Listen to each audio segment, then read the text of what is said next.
નમસ્કાર વિદ્યાર્થી મિત્રો, આપ સર્વે વિદ્યાર્થી મિત્રોનું સહૃદય હાર્દિક સ્વાગત છે આપણી મનપસંદ YouTube channel best in education અંદર. તો મિત્રો, આજે આપણે ધોરણ 10 વિષય છે યોગ, સ્વાસ્થ્ય અને શારીરિક શિક્ષણ 27/1/2026નું મિત્રો પેપર સોલ્યુશન કરવા જઈ રહ્યા છીએ.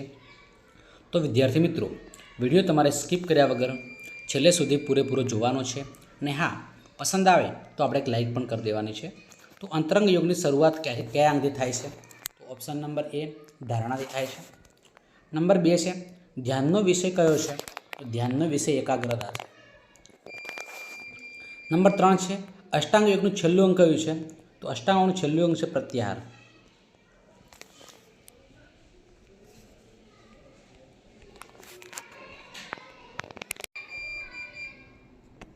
એના પછી મિત્રો પ્રત્યાહાર પછી નંબર 4 ભુજંગનો અર્થ નીચેનામાંથી કયો છે? તો ભુજંગનો અર્થ મિત્રો નીચેનામાંથી સાપ થાય છે. ઓપ્શન નંબર ડી છે સાપ. નંબર 5 છે લોલાસન કેવી રીતે કરવાનું હોય છે? તો લોલાસન બેસીને કરવાનું હોય છે. Option number C is right answer. Number 6 આપણે સ્ક્રીન ઉપર હશે, આપ નિહાળી શકો છો કે નંબર 6 ગર્ભાસનમાં શરીરનો દેખાવ કેવો હોય છે? તો ગર્ભસ્થ બાળક જેવો હોય છે. નંબર 7 છે ઉષ્ટાસનમાં શરીરનો દેખાવ લગભગ કેવો બને છે? તો મિત્રો ઊંટ જેવો બને છે. Option number B is right answer. Number 8 છે કયું આસન કરવાથી શરીરનો દેખાવ ચક્ર જેવો બને છે? તો 8ની અંદર ચક્રાસન આવશે. ઓપ્શન નંબર એ છે. નંબર 9 છે ઊંચાઈ વધારવા માટે કયું આસન ઉપયોગી છે? તો ગરુડાસન આવશે. ઓપ્શન નંબર એ આવશે. કયા આસનમાં શરીરનો આકાર તીડ જેવો હોય છે? 10માની અંદર શું આવશે? શલ્ભાસન આવશે. નંબર 11 છે હાથ પગના વાના રોગ માટે કયું આસન ફાયદાકારક છે? તો ગરુડાસન આવે મિત્રો. કયું 12 નંબર છે કયું આસન કરવાથી શરીરનો દેખાવ ગરુડ પક્ષી જેવો થાય છે? તો 12ની અંદર પણ ગરુડાસન જ આવે મિત્રો. નંબર 13 છે કયો રોગ રસીકરણ દ્વારા દુનિયાભરમાંથી નાબૂદ થઈ ગયો છે? તો મિત્રો શીતળા છે. નંબર 14 છે રોગ નિયંત્રણ માટે કેવું પરીક્ષણ જરૂરી છે? તો રુધિરનું પરીક્ષણ. નંબર 15 છે સીધા સ્પર્શ મારફતે ફેલાતો રોગ કયો છે? તો મિત્રો ખસ આવશે. 16 નંબરનો પ્રશ્ન આપણે સ્ક્રીન ઉપર છે, આપ નિહાળી શકો છો કે તમાકુ બંધાણ માટે કયું તત્વ જવાબદાર છે? નિકોટિન આવશે. Option number B is right answer. Patan અને બનાસકાંઠા જિલ્લામાં કામ કરે સેવાભાવી સંસ્થા કઈ છે? તો ભણસાળી ટ્રસ્ટ આવશે. કઈ ટ્રસ્ટ આવે? ભણસાળી ટ્રસ્ટ. નંબર 18 આપણે સ્ક્રીન ઉપર છે કઈ ચિકિત્સા પદ્ધતિમાં દવાની આડઅસર હોય છે? તો એની અંદર મિત્રો ખાસ કરીને જવાબ આવશે એલોપેથી. નંબર 19 આપણે સ્ક્રીન ઉપર છે, આપ નિહાળીશું વિશ્વ એડ્સ દિવસ ક્યારે ઉજવવામાં આવે છે? તો 1 ડિસેમ્બર આવે છે. કઈ આવશે? 1 ડિસેમ્બર. નંબર 20 છે એડ્સના રોગોનો પ્રથમ કેસ કયો નોંધાયો છે? તો 5 જૂન 1981ની અંદર. નંબર 21 છે મધ્યમ દોડમાં કયા અંતરની દોડનો સમાવેશ થાય છે? તો મિત્રો 800 મીટર આવશે. કયો આવશે? 800 મીટર. નંબર 22 છે 1500 મીટર દોડમાં કયા પ્રસ્થાનનો ઉપયોગ થાય છે? તો ખડું પ્રસ્થાન આવશે. કયું પ્રસ્થાન આવશે? ખડું પ્રસ્થાન. નંબર 23 છે દોડની સ્પર્ધામાં અંતિમ કૌશલ્ય કયું છે? તો ફિનિશ આવશે. દોડમાં અંતિમ કૌશલ્ય કયું? ફિનિશ હોય.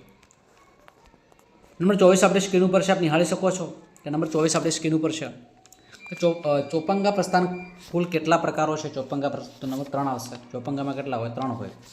વિજય રેખા પસારની રીતો કેટલી છે? તો મિત્રો 3 છે. કેટલી રીતો છે? 3 છે. નંબર 26 છે ઊંચી કૂદમાં દોડ માર્ગની લંબાઈ ઓછામાં ઓછી કેટલી હોય છે? તો કેટલી હોય છે? 15 મીટર હોય છે. કેટલી હોય છે? 15 મીટર હોય છે. નંબર 27 છે ઊંચી કૂદમાં ખાડાની લંબાઈ કેટલા મીટર હોય છે? તો મિત્રો કેટલા મીટર હોય છે? 5 મીટર હોય છે. ઊંચી કૂદનું પ્રથમ કૌશલ્ય કયું છે? તો ઓપ્શન નંબર ડી છે પેશ કદમી છે. નંબર 29 છે ઊંચી કૂદમાં ખાલી જગ્યા અદ્યતન પદ્ધતિ છે. તો મિત્રો કઈ આવશે?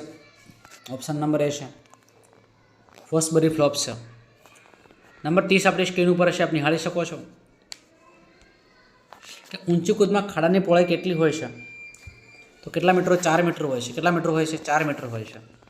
નંબર 31 છે ચક્ર ફેંકનું અંતિમ કૌશલ્ય કયું છે? તો પગ બદલ છે. કયું છે? પગ બદલ છે. નંબર 32 છે ચક્ર ફેંકના ફેંક પ્રદેશનો ખૂણો કેટલા અંશનો હોય છે? તો 34 થી 92 હોય છે. 34.92 બરાબર. 34 થી 92 પર દેવાનું. નંબર 33 છે ચક્ર ફેંકના વર્તુળનો વ્યાસ કેટલા મીટરનો હોય છે? તો મિત્રો ઓપ્શન નંબર સી છે, 2.50 મીટરનો હોય છે. નંબર 34 છે, ચક્ર ફેંકમાં બહેનો માટે ચક્રનું વજન કેટલા કિલોગ્રામ હોય છે? તો 1 કિલોગ્રામ હોય. કેટલા કિલોગ્રામ હોય? 1 કિલોગ્રામ. નંબર 35 છે, ચક્રની ગતિમાં લાવવા ખેલાડી શું કરે છે? તો હાથ ઝોલા લે છે. શું કરે છે? હાથ ઝોલા લે છે. નંબર 36 આપણે સ્ક્રીન ઉપર હશે, આપ નિહાળી શકો છો કે લોન મળે ત્યારે વધારાના કેટલા ગુણ આપવામાં આવે છે? તો 2 આવશે. કેટલા આવશે? 2. એના પર 37 નંબરનો પ્રશ્ન આપણે સ્ક્રીન ઉપર છે. નંબર 37 છે કે ભાઈઓ માટેની કબડ્ડીના મેદાનની લંબાઈ કેટલી હોય છે? તો ભાઈઓ માટે કબડ્ડીના મેદાનની લંબાઈ 13 મીટર હોય. કેટલા મીટર હોય છે? 13 મીટર હોય છે. નંબર 38 છે, ભાઈઓ અને બહેનો માટે કબડ્ડીના મેદાનની ટક્કર પટ્ટીની પહોળાઈ કેટલી હોય છે? ઓપ્શન નંબર સી છે, 1 મીટર હોય છે. નંબર 39 છે, ભાઈઓ માટેના કબડ્ડીના મેદાનની પહોળાઈ કેટલી હોય છે? તો ઓપ્શન નંબર સી 10 મીટર હોય છે. નંબર 40 છે, કબડ્ડીનું મેદાન કેવું બનાવવામાં આવે છે? ઓપ્શન નંબર સી નરમ બનાવવામાં આવે છે. નંબર 41 છે, બહેનો માટેના કબડ્ડીના મેદાનના ટક્કર પટ્ટીની લંબાઈ કેટલી હોય છે? તો મિત્રો 11 મીટર હોય છે. કેટલી હોય છે? 11 મીટર હોય છે. કબડ્ડીની રમતમાં પાયાની બાબત કઈ છે? તો શ્વાસ ઘૂંટવો એ પાયાની બાબત કહી શકાય. નંબર 43 આપણે સ્ક્રીન ઉપર હશે, આપ નિહાળી શકો છો કે બહેનો માટે કબડ્ડીના મેદાનની પહોળાઈ કેટલી હોય છે? તો કેટલી હોય છે મિત્રો? 8 મીટર હોય છે. અથવા અમારા બાસ્કેટબોલ આવશે મિત્રો. તો બાસ્કેટબોલની રમતની શરૂઆત કયા વર્ષમાં થઈ હતી? તો 1851માં થઈ હતી. બાસ્કેટબોલના રમતની શોધ કરનારનું નામ શું હતું? તો મિત્રો જેમ્સ ને સ્મિથ હશે. નંબર 38 છે, બાસ્કેટબોલ ફેડરેશન ઓફ ઇન્ડિયાની સ્થાપના કયા વર્ષમાં થઈ હતી? તો 1950માં આવશે. ક્યારે આવશે? 1950માં. નંબર 39 છે, બાસ્કેટબોલની રમતમાં મુક્ત ફેંકની બાસ્કેટ થાય તો કેટલા ગુણ મળે છે? 39ની અંદર 1 ગુણ આવશે. કેટલા ગુણ આવશે? 1 ગુણ આવશે. નંબર 40 આપણી સ્ક્રીન ઉપર છે, બાસ્કેટબોલની રમતમાં એક દાવનો સમય કેટલી મિનિટનો હોય છે? કેટલી મિનિટનો હોય છે? 10 મિનિટનો હોય છે. બાસ્કેટબોલના મેદાનની લંબાઈ કેટલા મીટરની હોય છે? તો કેટલા મીટર આવશે?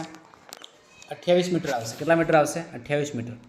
નંબર 42 છે, બાસ્કેટબોલ રમતમાં કેટલી મિનિટના અંતે વિજેતા ટીમ નક્કી કરવામાં આવે છે?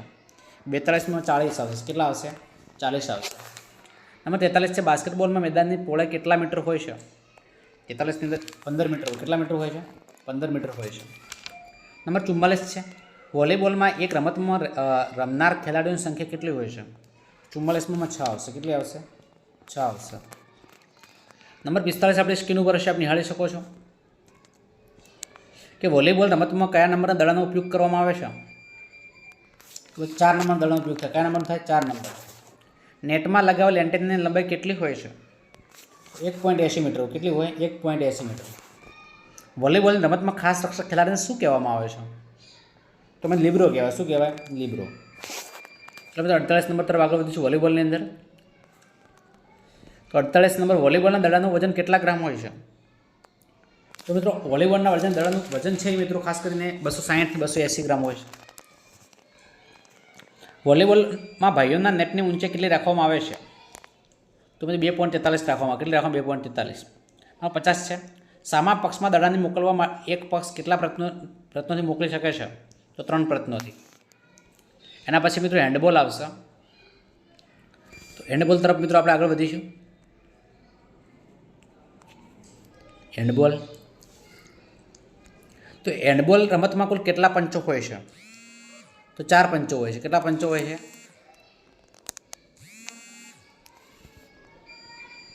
હેન્ડબોલ રમતમાં કુલ કેટલા પંચો હોય છે? તો કેટલા હોય છે મિત્રો? 4 હોય છે. કેટલા હોય છે? 4 આપણને પંચો જોવા મળે છે. હેન્ડબોલના મેદાનની લંબાઈ કેટલી હોય છે? તો 40 મીટર હોય. કેટલી હોય છે? 40 મીટર હોય છે. હેન્ડબોલ રમતની સૌપ્રથમ શરૂઆત કયા દેશમાં થઈ હતી? તો જર્મનીમાં થઈ હતી. ક્યાં થઈ હતી? જર્મનીમાં. હેન્ડબોલની રમતમાં દરેક ટુકડીમાં કુલ કેટલા ખેલાડીઓ હોય છે? તો 12 ખેલાડીઓ હોય છે. કેટલા ખેલાડીઓ હોય છે? 12 હોય છે. હેન્ડબોલની રમતની શરૂઆત કઈ રીતે કરવામાં આવે છે? થ્રો ઓફથી. ઓપ્શન નંબર ડી, થ્રો ઓફથી. હેન્ડબોલના મેદાનની પહોળાઈ કેટલી હોય છે? તો હેન્ડબોલના મેદાનની પહોળાઈ છે મિત્રો 20 મીટર હોય. કેટલા મીટર હોય છે? 20 મીટર હોય છે. હેન્ડબોલમાં રમત દરમિયાન એક દાવમાં બાદ સમય કેટલી વાર મળે છે? તો 2 વાર. કેટલી વાર મળે? 2 વાર. નંબર 44 છે આપણે સ્ક્રીન ઉપર કે ફૂટબોલ રમતમાં મેદાનની લંબાઈ કેટલી હોય છે? 44 મીટર. તો 90 થી 120, 90 થી 120 મીટર. ફૂટબોલની રમતમાં રમનાર એક ટુકડીમાં કેટલા ખેલાડીઓ હોય છે? તો 11 ખેલાડીઓ. કેટલા ખેલાડીઓ હોય છે? 11 હોય છે. ફૂટબોલ રમતની શરૂઆત કયા દેશમાં થઈ હતી? તો ઇંગ્લેન્ડમાં થઈ હતી. કયા દેશમાં થઈ હતી? ઇંગ્લેન્ડમાં. આંતરરાષ્ટ્રીય કક્ષાએ ફૂટબોલની રમતનું સંચાલન કઈ સંસ્થા કરે છે? તો કઈ સંસ્થા કરે છે? ફિફા કરે છે. ઓપ્શન નંબર એ. ફૂટબોલની રમતમાં એક દાવનો સમય કેટલો હોય છે?